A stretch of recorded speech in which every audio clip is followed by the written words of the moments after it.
What I wish I knew before my spiritual awakening. Hey, it's Daniel. Welcome back. If you're here, chances are you're either going through a spiritual awakening thinking you might be, or maybe you've been on this path for a while and just need some reassurance that you're not completely losing your mind. I get it. Because when my awakening hit, I was not prepared. I thought I was stepping into this magical new awareness where everything would just make sense. But in reality, it felt like everything I knew about myself and the world was falling apart. So today I want to share the things I wish someone had told me before my spiritual awakening. If I had known these things earlier, it would have saved me a lot of confusion, doubt, and frustration. And if you're feeling lost in this process, just know you are not alone. Let's get into it. Awakening is not all love and light. I used to think a spiritual awakening meant suddenly feeling more connected, more peaceful, more enlightened. Like the clouds would part, angels would sing, and my life would just click into place. Yeah, that's not how it works. Awakening often starts with a breakdown before the breakthrough.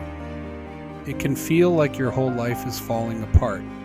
Relationships, jobs, your sense of identity. It all starts to shift, and that can be terrifying. What I didn't realize at the time was that this wasn't a punishment. It wasn't the universe trying to hurt me. It was a clearing. The things that weren't aligned with my true self had to go so I could step into who I was really meant to be. So if you're feeling like your life is unraveling right now, it's not falling apart, it's falling into place. You will lose people, and it will hurt. One of the hardest parts of this journey, not everyone comes with you.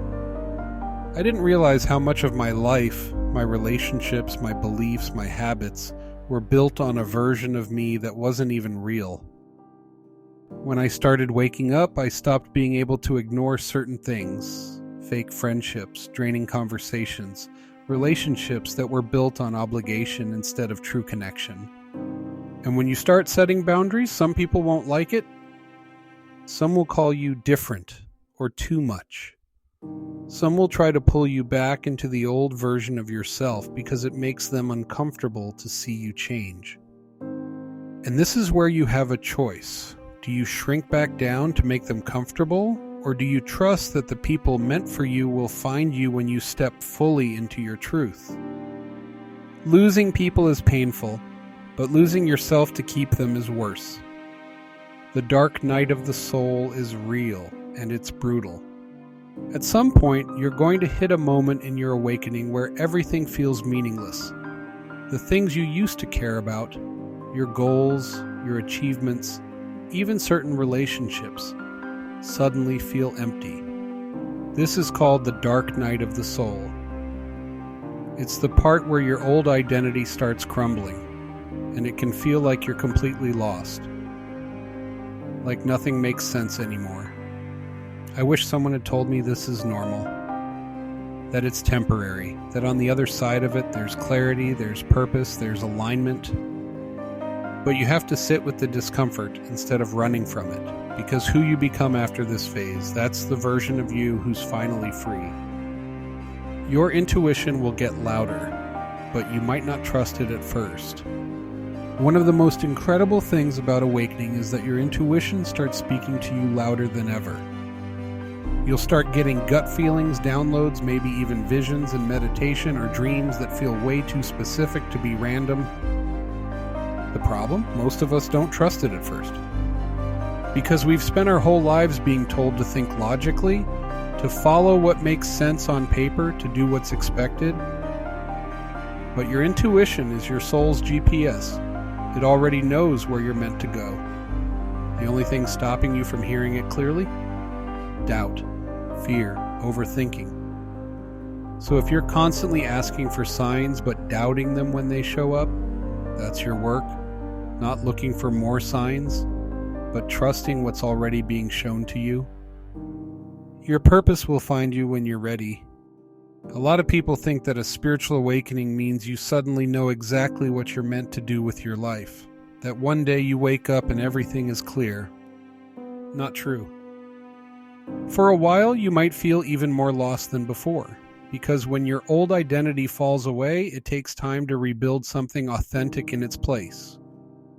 I wish someone had told me that you don't have to have it all figured out right away, that your purpose unfolds in layers, each step revealing the next when you're ready.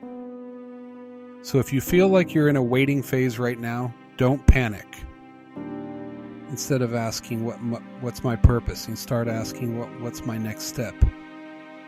Because trust me, when it's time for you to fully step into your calling, you won't be able to ignore it. You are not alone. If you're going through this process right now, just know that everything you're feeling is part of the journey. The confusion, the loss, the loneliness, the doubt, it's all leading you somewhere.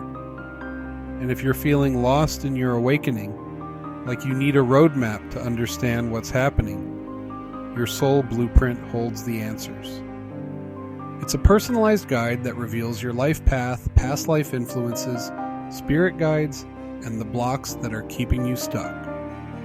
So if you're ready for clarity, for confirmation, for a sign that you're on the right path, this is it. And if this video resonated, drop a comment below. What's been the hardest part of your awakening? I'd love to hear your experience. Thanks for watching. Like, subscribe, and I'll see you in the next one.